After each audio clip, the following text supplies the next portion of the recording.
ఉన్న బంగారాన్ని విడిపించి ఆ రోజు ఆన్లైన్ రేటుకే మేము కొంటాం. Sharma gold company.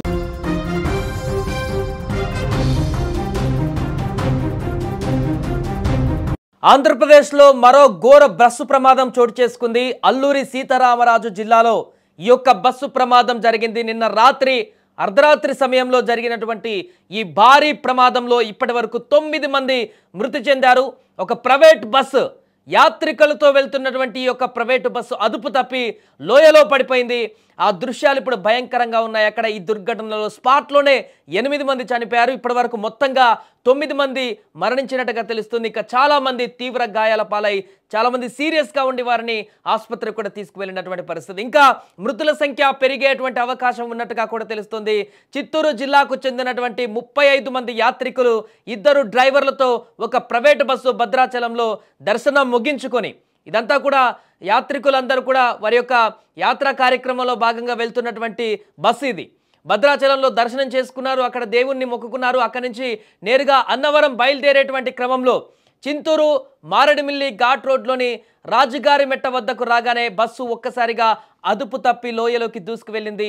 ఈ ప్రమాదం జరిగినటువంటి సమయంలో బస్సులో మొత్తం 37 మంది ఉన్నట్లుగా కూడా ప్రాథమికంగా తెలుస్తుంది. అయితే వెంటనే ఈ ప్రమాదం జరిగిన వెంటనే పోలీసులు అక్కడికి చేరుకున్నారు. స్థానికుల సహాయంతో ఘటనా స్థలానికి చేరుకొని సహాయక చర్యలు కూడా చేపట్టారు. గాయపడిన వారిని సమీప ఆసుపత్రులకు తరలించారు. ఒక్కసారిగా అక్కడికి వెళ్ళినటువంటి పోలీసులకు కానీ స్థానికులకు కానీ అక్కడ జరిగినటువంటి ప్రమాద తీవ్ర భయాందోళన కలిగించింది.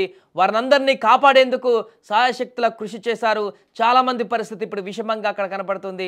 అధికారులు ఆందోళన వ్యక్తం చేశారు. మృతుల సంఖ్య పెరిగేటువంటి అవకాశం ఉన్నట్టుగా ఆ సీరియస్నెస్ చూస్తే అర్థమవుతుంది వారు హాస్పిటల్కి వెళ్ళిన సందర్భంలో. ఇక ఈ ఘటనపైన యాత్రికుల బంధువులు స్వస్థలమైనటువంటి చిత్తూరు జిల్లాలో విషాద ఛాయలు అలుముకున్నాయి. అంతా కూడా ఒకే ప్రాంతానికి చెందినటువంటి వారిగా తెలుస్తుంది. వెంటనే ఇక ఈ ప్రమాదం తెలుసుకున్నటువంటి రాష్ట్ర ముఖ్యమంత్రి చంద్రబాబు కూడా స్పందించారు. తీవ్ర దిగ్భ్రాంతి వ్యక్తం చేశారు. అల్లూరి సీతారామరాజు జిల్లాలో జరిగినటువంటి రోడ్డు ప్రమాదం పైన దిగ్భ్రాంతి వ్యక్తం చేశారు ఆయన. బస్సు లోయలో పడి యాత్రికులు మృతి చెందడం అనేది చాలా బాధాకరం అంటూ కూడా విచారాన్ని వ్యక్తం చేశారు. గాయపడిన వారిని చింతూరు ఆసుపత్రికి తరలించినట్లుగా కూడా అధికారులు ఆయనకు తెలిపారు. ఉన్నతాధికారులు తక్షణమే ఘటనా స్థలానికి వెళ్లి సహాయక చర్యలు చేపట్టాలంటూ కూడా సీఎం ఆదేశించారు. ఇప్పటికే హోంమంత్రి కూడా బయలుదేరారు సంఘటన స్థలానికి. అదేవిధంగా రవాణా శాఖ మంత్రి కూడా ఎప్పటికప్పుడు మానిటరింగ్ చేస్తున్నారు. రాత్రి నుంచి కూడా ఇక్కడ ఈ యొక్క బస్సు ప్రమాదంలో ఉన్నటువంటి ప్రయాణికులకు సంబంధించిన వారి వివరాలు కూడా తెలుస్తున్నాయి. ఇప్పటికే చనిపోయినటువంటి వారు. ఇక ఈ ఘటనపైన మంత్రి లోకేష్ కూడా స్పందించారు. బాధిత కుటుంబాలకు ప్రభుత్వం అండగా ఉంటుందన్నారు. రోడ్డు ప్రమాదం పైన విచారం వ్యక్తం చేశారు. బస్సు లోయలో పడి యాత్రికులు దుర్మరణం చెందడం అనేది చాలా బాధాకరమన్నారు. ఆయన కూడా గాయపడిన వారికి అవసరమైనటువంటి వైద్యం అందించాలని కూడా అధికారులను ఆదేశించారు. బాధిత కుటుంబాలకు ప్రభుత్వం అండగా ఉంటుందని కూడా ఆయన తెలిపారు. అయితే క్షతగాత్రులకు మెరుగైనటువంటి వైద్యం అందించాలంటూ హోంమంత్రి కూడా చెప్పారు. ఇప్పటికే ఆమె ఇప్పుడు బయలుదేరారు. హోంమంత్రి అనిత అక్కడికి ఉటావుటిన బయలుదేరి ఇప్పుడు అక్కడ సంఘటనా స్థలాన్ని పూర్తిగా చూసేటువంటి అవకాశం ఉంది.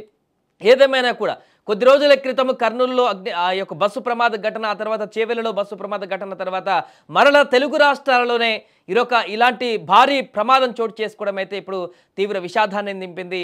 అదేవిధంగా ఈ యొక్క ఘటన పట్ల పూర్తిగా దిగ్భ్రాంతి వ్యక్తం చేస్తున్నారు. ఒకసారి చనిపోయినటువంటి 9 మంది వివరాలు కూడా రావడం జరిగింది. ఎవరెవరు అనేది వారి పేర్లు చూస్తే ఎస్వి నాగేశ్వరరావు అనేటువంటి ఒక వ్యక్తి, అదేవిధంగా శైలజరాణి, శ్యామల, సునంద, శివశంకర్ రెడ్డి, మధు, శ్రీకళ, ఉమారెడ్డి, కృష్ణకుమారి, ఈ 9 మంది ఈ యొక్క లోయలో పడ్డటువంటి ప్రమాదంలో దుర్మరణం చెందారు. మిగతా చాలా మంది గాయపడ్డటువంటి పరిస్థితి. ఒకసారి ఆ విజువల్స్ చూడొచ్చు. కొండపై నుంచి మొత్తం బోల్తా కొట్టేసి బస్సు రివర్స్లో ఉంది. పూర్తిగా డిఫర్డ్ విజువల్స్ కాబట్టి మీకు పూర్తిగా చూపించలేకపోతున్నాం యూట్యూబ్ గైడ్లైన్స్ ప్రకారం. కానీ అక్కడ మనకు చూస్తే అర్థమవుతుంది సిచ్యువేషన్. చెట్లల్లో మొత్తం పైనుంచి ఘాట్ రోడ్ నుంచి పడిపోయి టోటల్ ఉల్టా పడిపోయిన తర్వాత బస్సు అక్కడి నుంచి కిందికి పడిపోయి దొర్లినటువంటి సందర్భం చూస్తున్నాం. అందుకనే దాని ప్రభావం ఎక్కువగా కనిపించింది. మొత్తం అది కూడా రాత్రి సమయంలో, అంటే మంచు కారణంగా డ్రైవర్ ఈ ప్రమాదానికి కారణమైందా, లేకుంటే నిద్రమత్తు ఏదైనా ఉందా, లేకుంటే ఏంటనేది తెలియాలి. ఎందుకంటే అది మరీ తెల్లవారు సమయం కాదు, 2, 3, 4 గంటల సమయం కూడా కాదు, మిడ్ నైట్ కంటే ముందే కొంచెం చోటు చేసుకుంది కాబట్టి ఆ టైంలో నిద్రపోయేటువంటి అవకాశం ఉంటుందా అనేది కూడా క్వశ్చన్ మార్క్గా మారింది. మరి అక్కడ ఇప్పటికే మంచు తీవ్రత పెరిగి, చలి తీవ్రత పెరిగి 2 తెలుగు రాష్ట్రాలలో చాలా మంచు కూడా వస్తున్న సందర్భంలో ఈ ఘాట్ రోడ్ల వద్ద ఆ పరిస్థితి కారణంగా ఈ ప్రమాదం జరిగిందా, దీనికి సంబంధించి అన్ని కోణాల్లో కూడా విచారణ అయితే కొనసాగిస్తున్నారు. ఏదేమైనా కూడా మరొకసారి ఆంధ్రప్రదేశ్లో యొక్క బస్సు ప్రమాద ఘటన అనేది ఒక్కసారిగా అందరినీ భయాందోళనకు గురిచేసింది. డ్రైవర్ పక్కన కూర్చోండి ఆ డ్రైవర్ పక్కన పెట్టి బండి ఆపుతాడు సార్ బర్దవా సార్ ఒక 3 పైన 3 ప్రమాదానికి కారణం ఏంటి అసలు ఏది కంట్రోల్ రాలేదు మనసు ఏమన్నా అట్లంతా ఏం లేదు అట్లంత అలవాటు లేదు ఏం లేదు మార్చేటప్పుడు మార్చేటప్పుడు కంట్రోల్ ఎక్కడి నుంచి బయలుదేరారు చిత్తూరు నుంచి బయలుదేరారు చూసుకుంటూ వెళ్ళి అరకు నుంచి రిటర్న్ భద్రాచలం వస్తుంది మొత్తం ఎంతమంది ఉన్నారు మీకోసం మీరు